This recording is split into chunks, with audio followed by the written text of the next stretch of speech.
हैं exam tour channel पर। जैसा कि आप जानते हैं प्लेटफॉर्म में मैं आ चुका हूं, प्लेटफॉर्म कोचिंग पटना, और गौरव गिरिराज सर हैं जो रीजनिंग विशेषज्ञ हैं और आप लोगों के साथ कदम से कदम मिला के जो चले हैं रेलवे एनटीपीसी को लेकर। ग्रुप डी के जो धांधली हुआ था या जो कमियां थी उसको लेकर इन्होंने बखूबी आप लोगों के साथ चला है और आगे भी चलेंगे, तो इनसे चर्चा करेंगे। सर, एग्जाम टूर चैनल पर आपका बहुत बहुत स्वागत है। Thank you. एग्ज़ाम टूर के सारे दर्शक जो अभी देख रहे हैं उन सबको धन्यवाद मेरा। और एग्ज़ाम टूर जिस तरह से अच्छी जो मैंने आपका इंटरव्यू वगैरह देखा है, आपका बहुत सारा वीडियोस वगैरह मैं देखता हूँ, बहुत ही पॉजिटिव एनर्जी के साथ बहुत अच्छी खासी एनर्जी रहती है और आपको सपोर्ट भी मिल रहा है बहुत अच्छा। भगवान करे कि आगे आप और आगे जाएँ। ठीक है। Thank you sir. सर, एक बात मैं पूछना चाहूँगा, क्या मजबूरियाँ थी कि आंदोलन करना पड़ा? इस पर कुछ आप बोलें सर।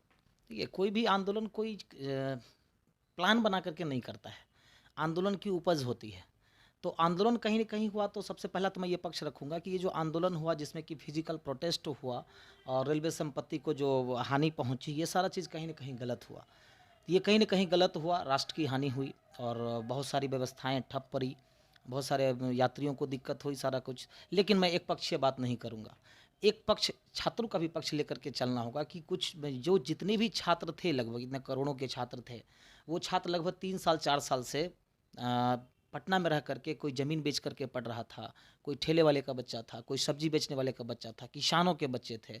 वो किसी तरह से लगभग 1 साल की वो टारगेट लेकर के चलता है कि 1 साल में इतने खर्च में मैं पढ़ लूँगा और 1 साल में हमारा रिज़ल्ट आ जाएगा। उस उम्मीद से वो फॉर्म भरता है और उसको 3 से 4 साल लग गए।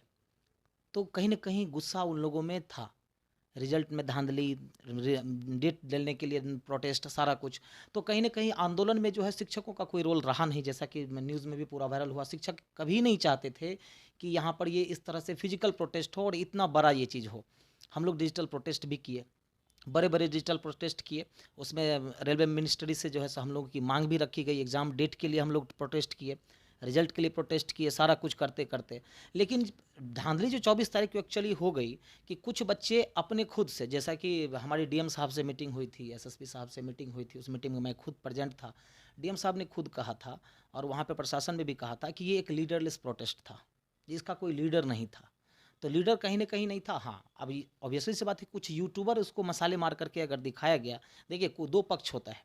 अगर आप बात करते हैं, ऐसा पॉलिटिशियन में भी होता है, हर जगह होता है, चाहे प्रशासन में भी बात जब करते हैं हम लोग तो 2 पक्षीय बात करते हैं। जो नॉर्मली कुछ मोटो होता है ना, जब कटिंग करके दिखाओगे ना तो आपको 2 तरह का चीज़ दिखेगा। तो वो क्या हुआ, वही चीज़ें दिखाई गई, कहीं न कहीं मिसअंडरस्टैंडिंग हुई है। ये तो ख़ैर जाँच की विषय है कि उसमें क्या रोल रहा किसी का नहीं। लेकिन फिज़िकल प्रोटेस्ट कहीं न कहीं गलत रहा, उसका हम लोग कभी सपोर्ट किए नहीं। लेकिन ये कहीं न कहीं बच्चों का आक्रोश 3 साल का जो ये था, वो कहीं न कहीं फूट गया। और उसी दिन 24 तारीख को सबसे बड़ा प्रोटेस्ट का जो है सो ये था कि 4 बजे लगभग, एक तो ऑलरेडी बच्चे लगभग 500 से 700 बच्चे रोड पर थे और उसके बाद तुरंत रोड पर ही जब बच्चे मोबाइल खोल करके देखते हैं तो ग्रुप डी में मेंस एग्ज़ाम हो गया। उसको लेकर के सारे बच्चे भीड़ जुटा कर दिए। सर, एक प्रश्न आपसे और है। बहुत सारे शिक्षकों पर एफआईआर हुआ है, वह क्या उचित कदम है सरकार के द्वारा या अनुचित है? इस पर आप बोलें। देखिए, सिर्फ और शिक्षकों पर स्टूडेंट नहीं, लोगों पर भी हुआ है। सिर्फ शिक्षकों पर नहीं, कुछ स्टूडेंट भी इसमें ये हुए हैं। बहुत स्टूडेंट को मार भी लगी है, पिटाई भी लगी है। खैर, ये तो कहूँगा कि मैं ये जांच का विषय है कि किसका इनरोलमेंट कितना है, कौन किस में शामिल है। लेकिन मेरे पक्ष से मैं पहले ही कह दिया हूँ कि शिक्षकों का इसमें कोई रोल है ही नहीं। शिक्षक अगर चाहते तो प्रोटेस्ट बहुत पहले हो गया रहता था। हम लोग कभी कहीं डिजिटल प्रोटेस्ट के थ्रू, क्योंकि हम लोग शिक्षक हैं, हम लोग जानते हैं कि छात्रों को कभी भी रोड पर नहीं उतारेंगे। हम लोग को पता है कि प्रोसेस क्या है, प्रोटेस्ट करने का प्रोसेस क्या है। ये बच्चे लोगों का जो है आक्रोश है, वो ऑटोमेटिक वो लोग खुद ग्रुप बना करके, उसका कोई लीडर नहीं था। लेकिन लीडर जानबूझ करके बनाया गया। हाँ, कुछ लोगों पर अगर एफआईआर हुए हैं तो एफआईआर को वापस लेने की भी मांग हो रही है, विपक्ष के द्वारा भी मांगे हो रही है, बहुत सारे छात्रों ने भी मांग की है। तो ये कहीं ना कहीं जांच का विषय है और प्रशासन के द्वारा डीएम साहब ने सबको मौका भी दिया कि सारे कोई अपना अपना पक्ष रखें, तो सारे लोग ने अपना पक्ष भी रखा है। देखिए आगे क्या होता है।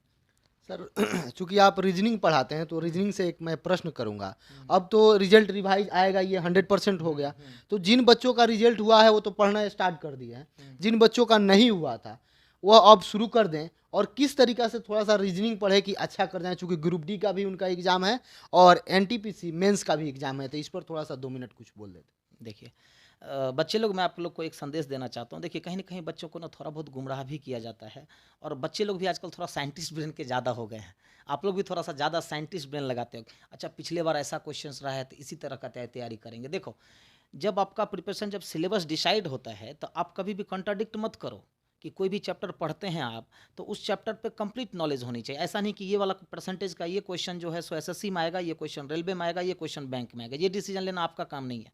ये डिसीजन बोर्ड का काम है, सिलेबस का काम है, जो क्वेश्चन सेट करता है उसका काम है। आपको करना क्या है, जब आप फॉर्म भरते हैं और एग्जाम डेट तक आप अपने आप को इम्प्रूवमेंट पे फोकस करो। बस इतना काम करना है कि आप कितना ज़्यादा खुद को इम्प्रूव कर सको। रीजनिंग की रह गई बात, रीजनिंग एक स्कोरिंग सेक्शन स्टार्टिंग से रहा है, चाहे रेलवे हो, एसएससी हो या बैंक हो। तो रीजनिंग में आप चाहोगे तो अगर आप 35, अगर 72 वाले बच्चे 35 में से अगर आप 35 करना चाहो तो आराम से कर सकते हो। 33, 34 तो आराम से कर सकते हो।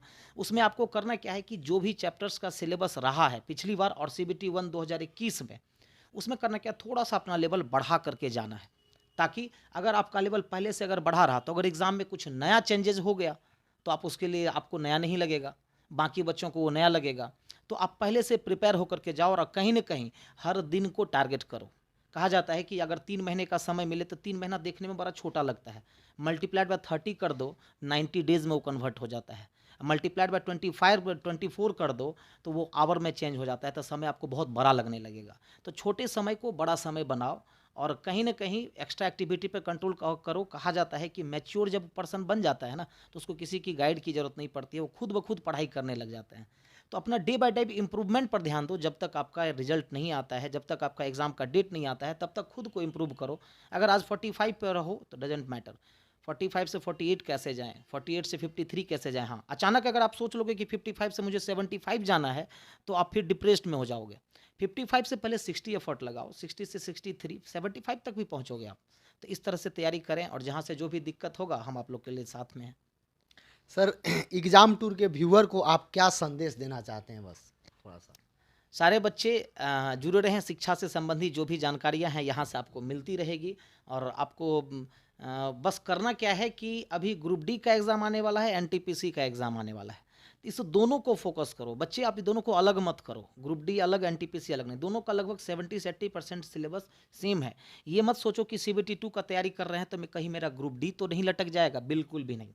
सीबीटी 2 के लिए तैयारी करोगे तो लगभग 70 से 80% सेम सिलेबस है ग्रुप डी के लिए भी, तो आपकी ग्रुप डी की भी तैयारी हो रही है।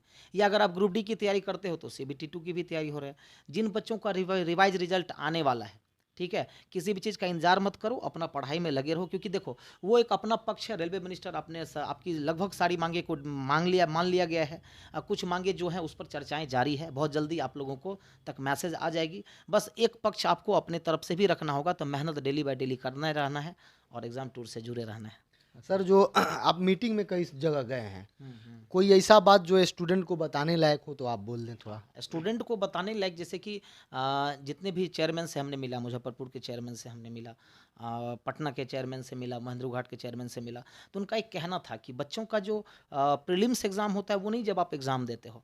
इस बार क्या हुआ कि लगभग 5 लाख बच्चे का फॉर्म रिजेक्ट हो गया था। फॉर्म रिजेक्ट होने का क्या है कि आप लोग नोटिफिकेशन ढंग से पढ़ें, आराम से पढ़ें, समय लेकर के पढ़ें। क्योंकि देखिए, जब नोटिफिकेशन निकलता है तो 10 से 15 दिन का गैप दिया जाता है। क्यों? यही लेकर के कि आपसे कोई भी गलती ना हो। अगर आप साइबर कैफ़े से ही फॉर्म भरवाते हैं, ये बोर्ड की तरफ से आप लोगों के लिए मैसेज है, मैं आप लोग तक पहुंचाता हूं, ठीक है, कि आप अगर फॉर्म भरते हो तो एक एक चीज़ को आप मिला लें, एक एक नोटिफिकेशन को पढ़ करके अच्छी तरह से फॉर्म भरें। क्योंकि आप मेहनत करके भी पीछे हो सकते हैं, तो आपका प्रीलिम्स एग्ज़ाम एक तरह से वही है। और दूसरी चीज़ें कि वैकेंसी वगैरह के बारे में हमने आगे की चर्चाएं की कि आगे की वैकेंसी का क्या प्लान है, नहीं है। तो जेई की कुछ वैकेंसी आने वाली है, लेकिन समय लगेगा। और भी कुछ वैकेंसी आने वाले हैं, इस पर बातें हुई है।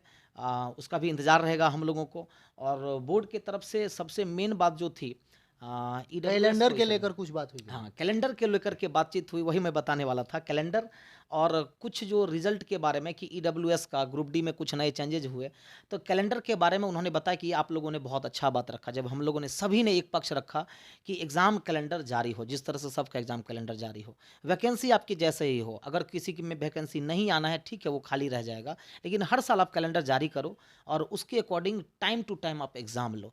तो उन्होंने बोला कि बिल्कुल ये करेंगे। दूसरी चीज़ है कि नोटिफिकेशन जो भी आए उसका एक शॉर्ट वीडियो रेलवे मिनिस्ट्री की तरफ से जारी किया जाए, तो उस पर भी चर्चाएं हुई और सहमति मिली हम लोगों को कि ऐसा किया जाएगा। कैलेंडर ज़रूर, उम्मीद है कि कैलेंडर अब लगभग 1 साल के बाद जो है कैलेंडर हम लोगों को मिलने लगे रेलवे का। चलिए, सर ने सारी बातें बता दी आप लोगों को। इस वीडियो को अंत तक देखें। यदि कोई इस वीडियो पर नए हैं, यानी एग्जाम टूर चैनल पर नए हैं, तो इस चैनल को ज़रूर सब्सक्राइब कर लें। और आपसे अंत में एक बात बता देंगे कि अब आप केवल पढ़ाई में लगें, चूँकि सारी मांगें आप लोगों को पूरा कर दी गई है रेलवे आयोग के द्वारा और रेल मंत्रालय के द्वारा। जय हिंद, जय भारत, जय युवा।